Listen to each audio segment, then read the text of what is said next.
All right. Hello, hello. Happy Wednesday and welcome to the Writing Hub. I'm Dr. Stephanie Boyce. I'm the director of the writing program, and I'm so glad that you took time to join us today. As you know, the Writing Hub is a place for you to get all the feedback you need on your writing to craft the best communication you can, both written and verbal. And we're here to support you in that. And so today, in our series, we have Mr. Phillip Campbell, and he's going to speak to you today about the importance of crafting professional emails and resumes and a host of other things that will clearly emerge as he talks to you about his professional experience, as he has a lot of it. I will let you go ahead and take over with your introduction, hop right into your content. And if any of you have questions, feel free to hop off. This is not like a formal lecture where you just have to sit through it. If you have a question at any point, you could just hop off and say, I have a question, and we can get real conversational. All right. Our goal is to have it done in 30 minutes or less so that you can go ahead after your lunch break to other things. And so without any further ado, hop on in there, Mr. Campbell.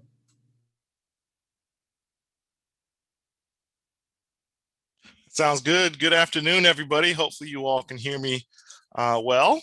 My name is Phillip Campbell, and pleasure coming to speak with you all today. Really quickly, just want to go a little bit about myself. I am currently working at Chevron as well as the University of Houston as an adjunct faculty member. I've been at Chevron for about 14 years and University of Houston about 2.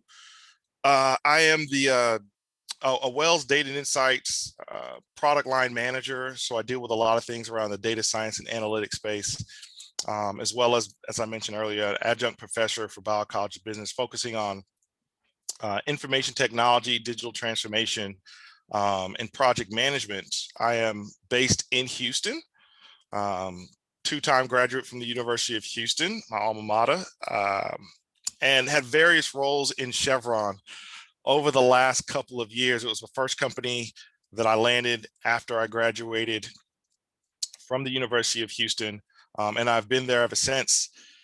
A couple of fun facts about me. I like to share these things just to break the ice. Everything that I watch must have subtitles turned on.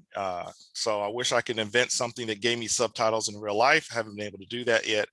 And I also work an advisory board membership for a couple of the local university community colleges in the Houston area, ACC and Lone Star, and some of their research and innovation centers.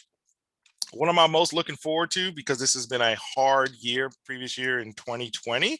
I want to have life outside of pajamas. I tend to find that I'm in a lot of my meetings, as well as you all are probably in class, with a nice shirt on and pajamas underneath. I'm really ready to get outside of the house and start interacting with people on a more regular basis. Traveling, I really enjoy traveling. Been in a lot of places all over the world, and it's one of my biggest passions. Eating out at restaurants, going to a couple of my favorite bars, and hugging my loved ones without being worried is one of the biggest things that I'm really looking forward to in 2020. And so I'm here today to talk to you all about a couple of things. And so one of the things I didn't mention in my overview is that I am actually the lead recruiter for Chevron as well as a side job in hiring. So one of the school, my primary school is the University of Houston, but I do participate in other schools and other avenues. But I've been the lead recruiter for the University of Houston and Chevron. I've been the lead recruiter for Chevron at the University of Houston for the previous 4 years, and I've been recruiting for about 7 years in my career. And so I tend to have a way of looking at resumes, and I just wanted to share some of the tips and tricks of things that I look at when I'm looking at a resume. Now, granted, I do look at technical resumes when I'm doing my assessments, but some of these rules apply regardless of the degree that you're looking for. So I just want to go and share a couple of those things right now. And by all means, stop me at any point in time if you have any questions. So resume tips. So one of the biggest things that I try to tell individuals is you need to represent yourself fully upfront, no secrets. And the reason this is important is because when you're approaching somebody at a career fair, or if you're uploading your resume to a job posting, one of the things that you don't want to do is waste your time. You don't want to waste your time. You don't want to waste the time of other individuals. And I've seen a lot of people in the past tend to do stuff like hide their GPAs or try to put explanations around their GPAs, or add in information that doesn't fully represent themselves to claim that they are, experts of certain things when they really have had barely any exposure to it. A lot of times those things can come back and bite you in the end of the day. And it could bite you by wasting your time if you progress in the middle of an interview and they start asking questions and then realize that you're not the qualified candidate, or you represent yourself in a way that you end up landing a position or a role in something that you really don't have interest or experience in. And so I try to tell everybody, be upfront as much as possible. If you really feel like you're qualified or you're expert in a certain area, by all means list it. If you're not, and you have any concerns or questions or worries about them asking anything about that, leave it out. If you want to put a separate section on developing capabilities, on things that you're interested in and you're trying to upskill yourself, it would be great to add that in a bottom section so they know where some of your passions lie and some of the things that you're looking at are. And don't be afraid to add your GPA. A lot of companies, including my own, are doing away with a lot of GPA requirements. Because we know a lot of different individuals are going through a lot of different things, not only during this period of COVID, but historically, and a GPA doesn't accurately represent an individual and what they can bring to a company. So make sure that you're tailoring your resume to represent yourself fully. The other part is tailor your I resume. have a question. Should they Yes. just leave the GPA off if it's just like below a certain number altogether, or just put it anyway? No, I would always tell people to put it in anyways, because at the end of the day, if a company has a GPA cutoff, they're going to have that GPA cutoff regardless. You're going to save yourself time and you're going to save that company time. If they don't have a GPA cutoff and you don't send it or you don't represent it accurately, it may cause them to question what your intentions are. And the last part I would say on the GPA, make sure your GPA that you present on your resume matches what you have on your official or unofficial transcript. Been through a lot of different situations where people would tailor their major GPA or a special combination or calculation around their GPA, and it would tend to come back, and we would look at that as an integrity question. If the GPAs didn't match, why would you put something on your resume that doesn't match correctly on your transcripts? The next part is tailoring your resume to the job that you're interested in. What you have to realize is that resume is a representation of yourself, as I mentioned earlier, but your skills don't all apply the same way to each job.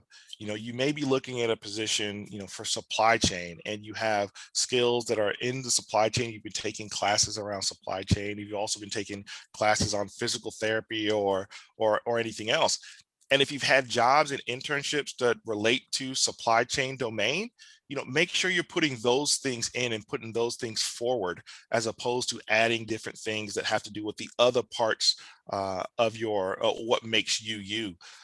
The reason I mention that is because a lot of that can tend to be fluff for an interviewer or for somebody that's reviewing your resume with certain intent.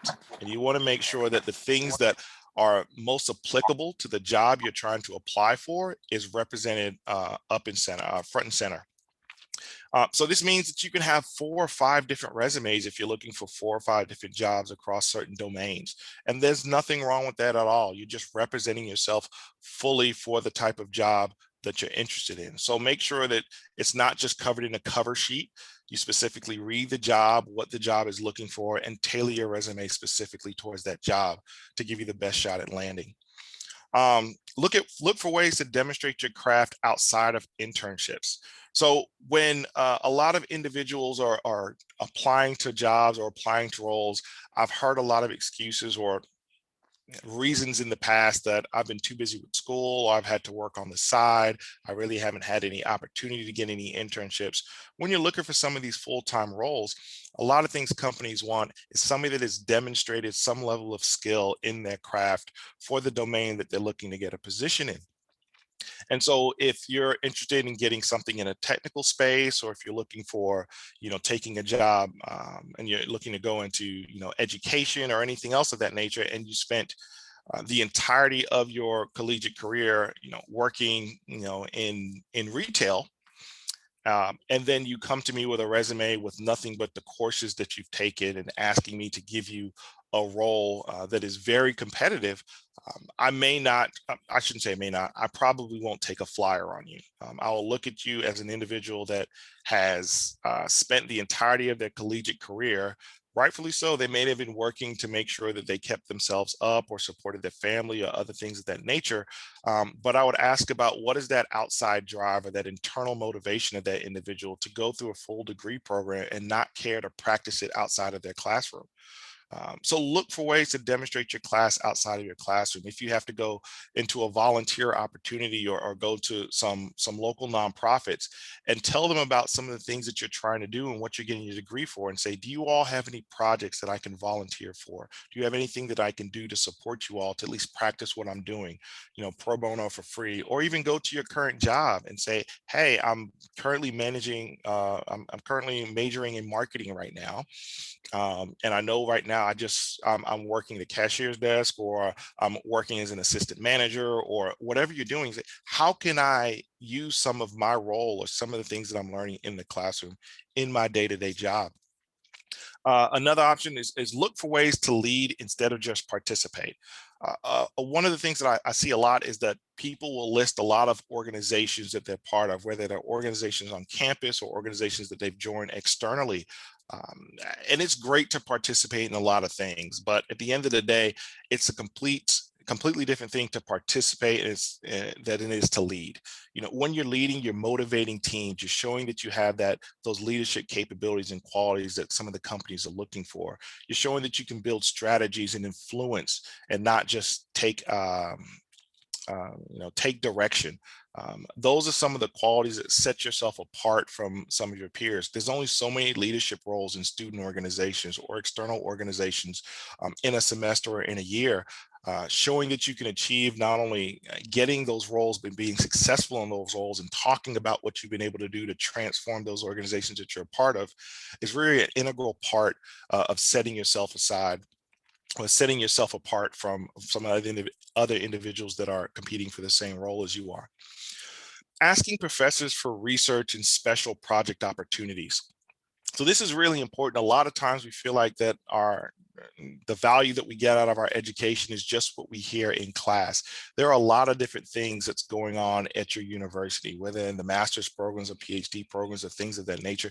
You can go talk to your professors about what can you participate in? What are the things that they're doing as part of their clinical research? Or what are the things that they're doing as part of some of the research papers that they're doing? And what can you advance and what can you be part of?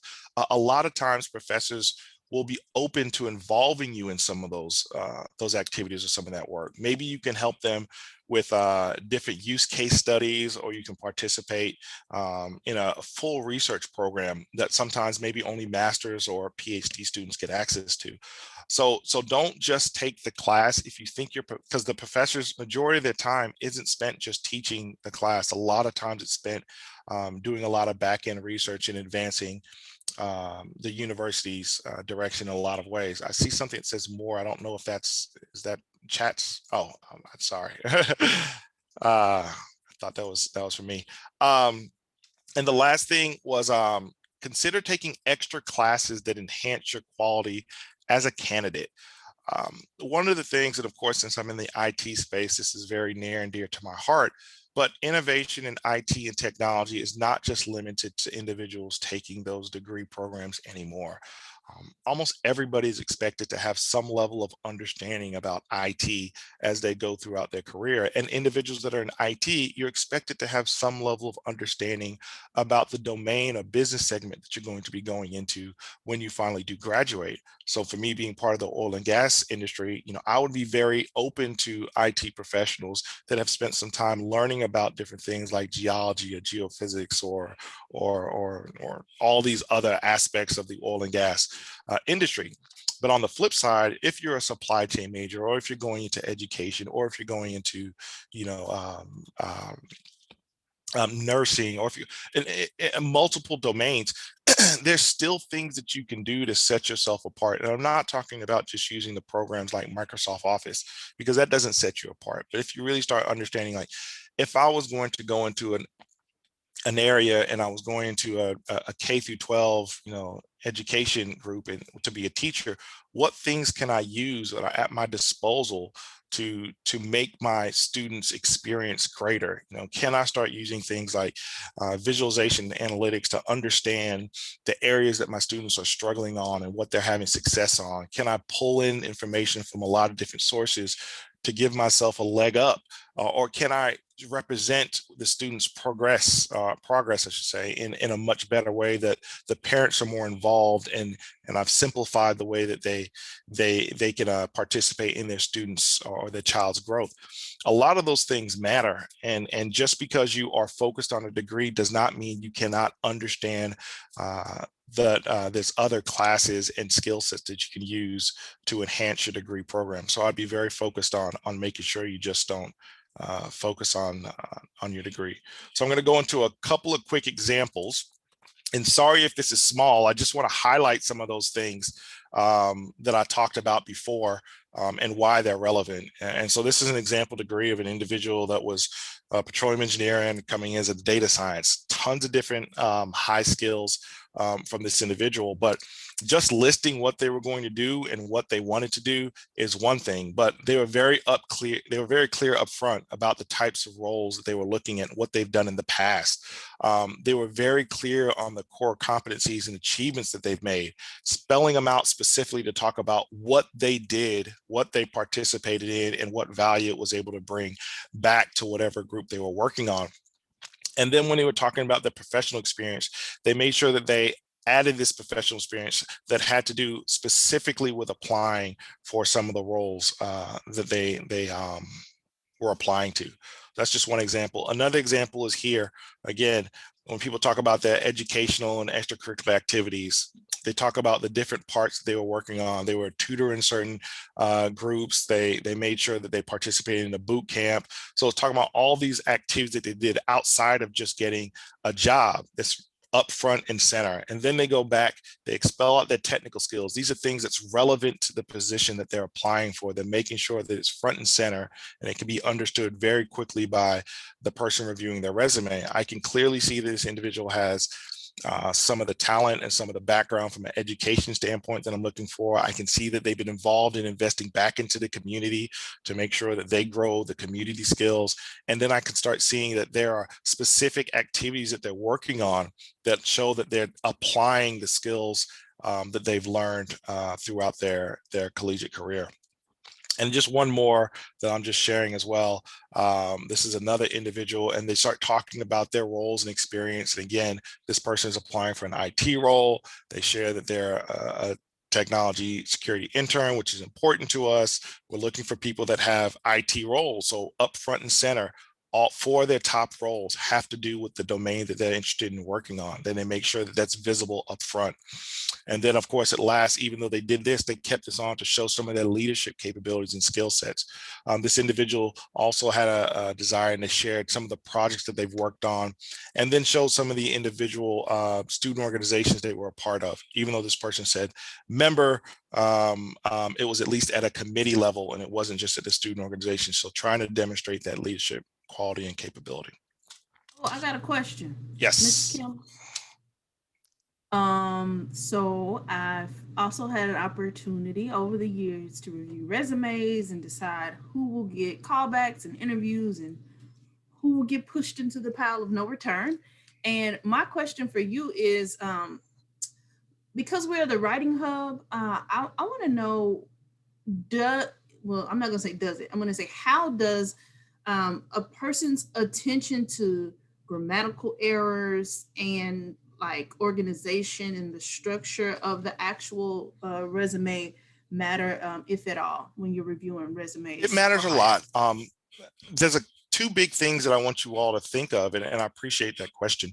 Two big things that I want you all to think of as you're preparing a resume to either submit online or to sit in a career fair line and hand to an individual to review. For one, it's a very exposing type of situation, especially if you're standing in line behind 7 or 10 or 30 other people waiting for somebody to give your review a glance over and basically tell you if you're good or not. And so what you have to realize is that you have to capture the attention of those individuals very quickly and early, because what you want to do is captivate them so they continue reading your resume.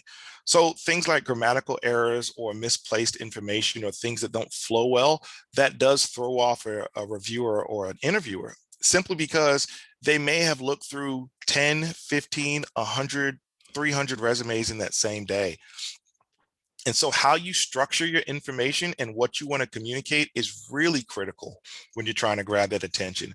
And as I said before about having different resumes crafted for different opportunities, if you're going into a career fair and you know the company's going to be there, you can look at their information beforehand and see the types of positions they're trying to hire for. And then when you go there, you have a resume specifically geared towards those companies with the information front and center or highlighted at the top of your resume that will grab their attention and make them continue reading. I was impressed by an individual a few years ago that actually came and told me that they handed me one of these almost tailor-made resumes for my company. And I was like, wow, you're checking the box on everything that we're looking for. And the individual told me, well, to tell you the truth, I knew this career fair was 4 hours. So I came in during the first hour and I walked around the entire the entire room. I saw all the companies that I was interested in recruiting for, wrote down what they were looking for, and I went back outside, updated different resumes to make sure that I would have a resume that appealed to these companies. It's not that the stuff that they were writing they couldn't do. They just knew that they had so much content that they wanted to put on the resume. I couldn't consume it as a reviewer very easy. And so they tried to put the most important information front and center to give them the best shot at being successful at landing an interview. So to answer your question, yes, make sure that you're structuring your resumes in a way that's appropriate and highlighting the most important things that you need the resume reviewer to see to land you a successful interview and hopefully land you a job. Okay, can I interrupt you again before you move on? It Sure. sounds to me like that type of person has probably had some kind of like coaching, some like very strategic, I don't want to say hand holding, but somebody has given that kind of student the game on like, this is what you need to do. This is what should be front of mind. That's kind of what we're trying to do in these workshops. It's not just about, writing tips and stuff that Grammarly can correct if you have sentence fragments and stuff like that.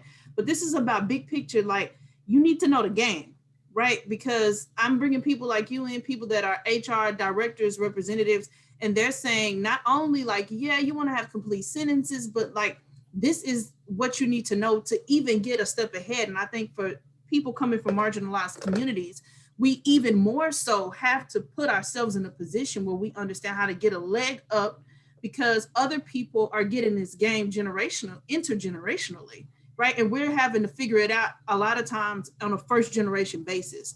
And so that just made me think of that when you said that piece, because I'm like, that's something maybe, you're just a student that just thought of that. But a lot of times I know some of the best hiring and the practices that we use, somebody mentored us and gave us that game. And then we were able to activate that and like have full confidence in our pursuits of different opportunities. So Keon, you had something? Yes, I You did. came off mute? Go ahead. I was just so basically so first my first question was, could I send my resume to you all to just look over it? I actually have 2 of them that I use over and over again. And yeah, first I wanted to see if I could send that to you all just to go over it and tell me the negatives about it and what should I add and what shouldn't be there. And then I also want to ask so the resume that you showed us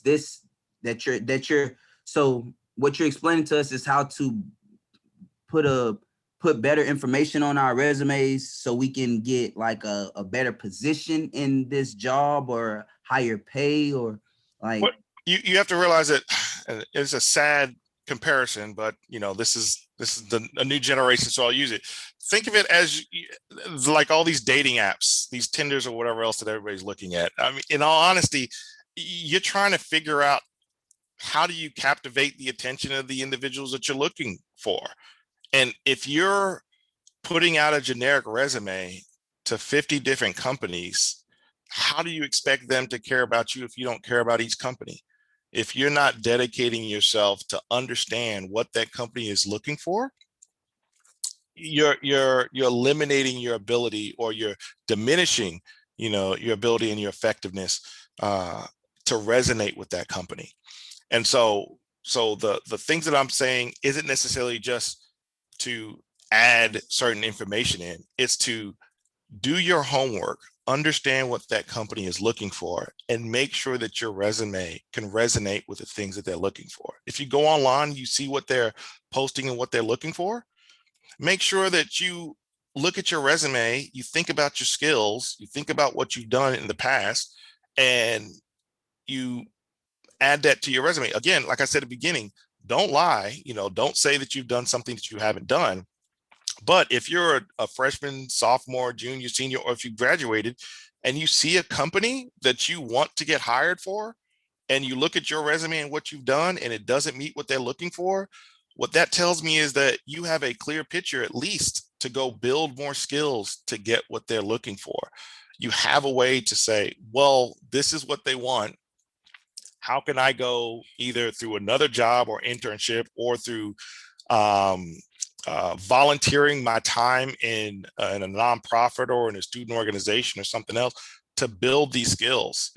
A lot of skills aren't handed, to people that look like us. We have to put in extra work and make sure that that we communicate, that we're just as good as anybody else, coming to the table. And sometimes it's just about the opportunity. So my encouragement would be, if you don't have the things to put on your resume right now, create that opportunity to be able to put those things on your resume through your own work. Build your own. Always schedule appointments with the Writing Center on the Writing Hub page for one-on-one sessions. You can send your resume. We meet about that.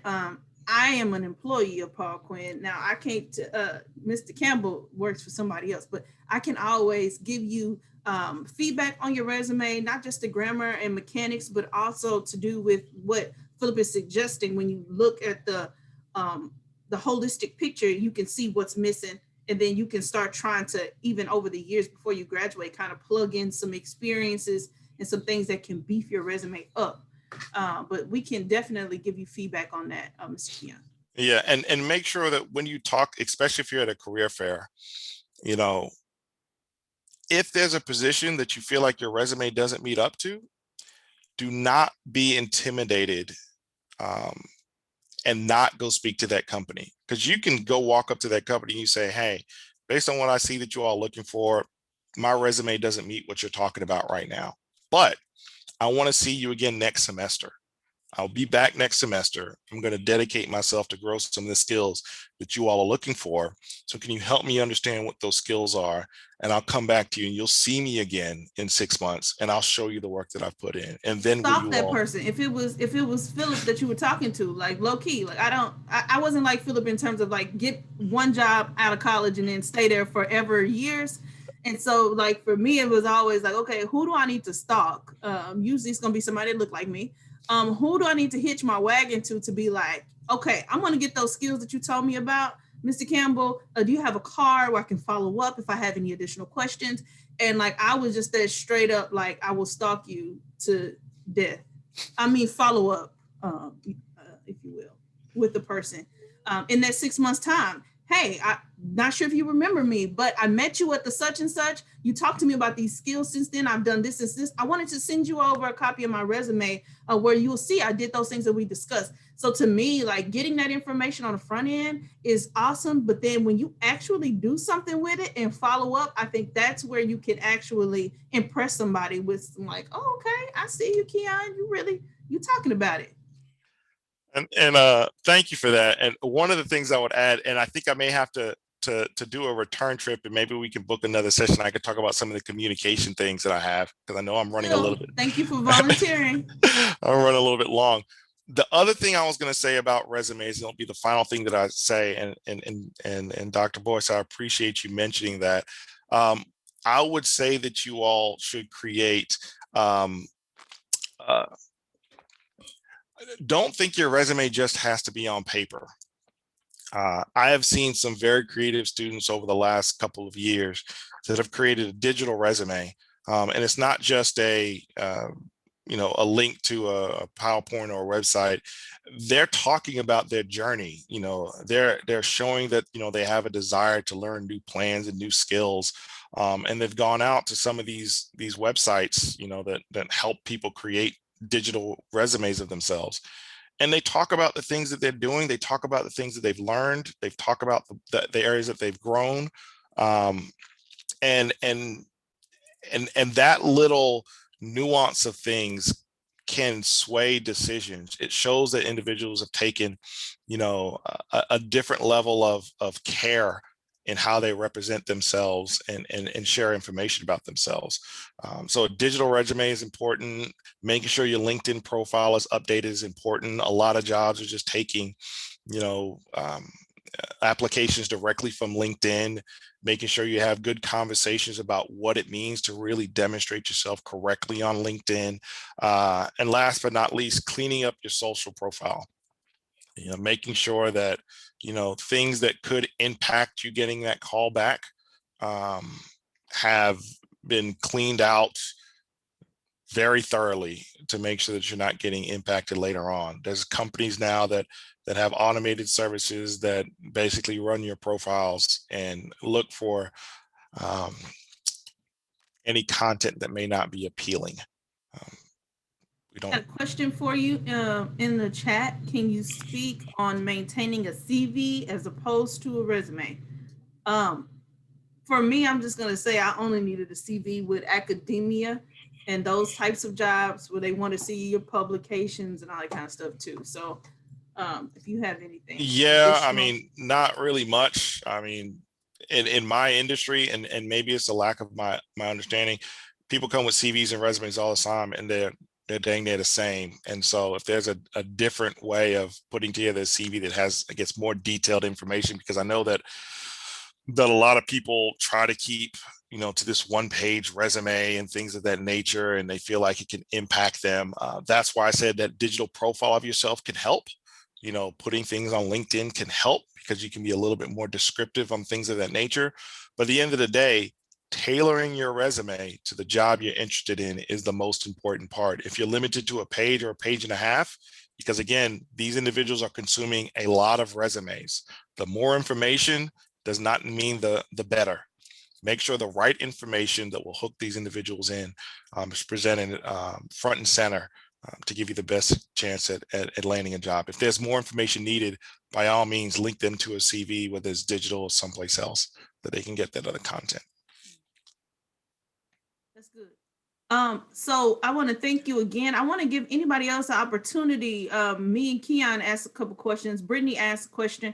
If there's anybody else on that didn't get to ask a question, you can hop off mute and ask your question now. You said a CV was a what? A cover? Was that a cover? A curriculum vitae.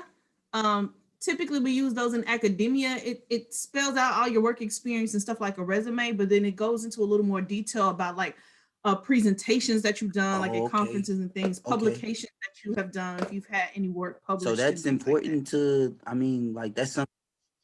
Not for you, probably.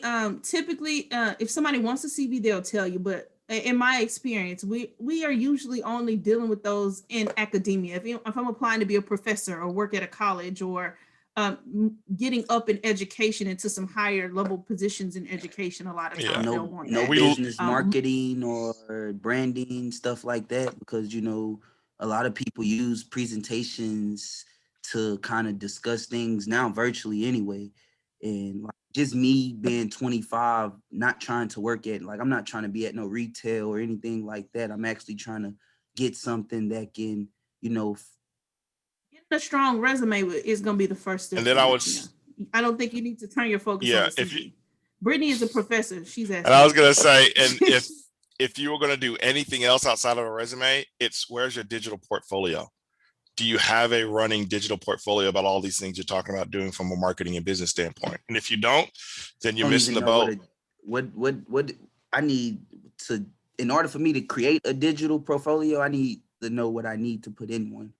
Google it. Google digital portfolio tools, And I would say start there with a cursory view of, they should show you, like I like to Google free, maybe try that first.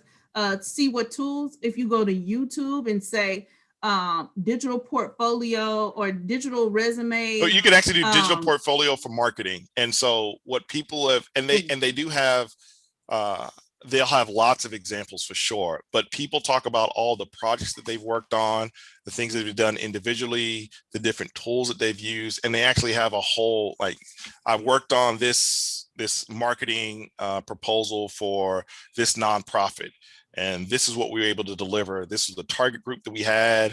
You know, these are the different types of content that we created. You know, these are either the website design or the different attributes that we were having on a website from a visualization perspective. And even people have blog entries talking about why they use certain color patterns or different icon. If you start going into that detail level of digital marketing or anything else, to engage with certain user types. And so if the community was a certain target group, and you made sure that your images and your color palettes and your icons and the way you put the words out were all built to target that specific group, or to make them, I guess, more attracted to what you were putting together in your marketing or in that actual marketing campaign. You know, those are the things that you can write about what led you to some of those decisions and why. And so they can then see your previous work as opposed to just reading the lines. Say, here's my link to my digital portfolio. You can see all the things that I've created, all the campaigns that I ran, things that I volunteered to help individuals out. So those would be the types of things you have from a digital perspective. Sounds good. And they probably have some really strong examples on like YouTube. A lot of times people will like take time to show you their examples and like explain to you. So I would say that would probably be a good starting point. Yes, the scientists are big on CVs, Brittany says. Okay, it sounds like Brittany is going to do a session for us on CVs and the importance for that for our science students. Got you. I got you down, Brittany, for that one. All right. I'm going to post here in the chat, if you would mind clicking on that link in the chat before you hop off, just so that form can pop up for you. I want to get your feedback on today's session. I want to thank Mr. Campbell for taking his time to speak with us.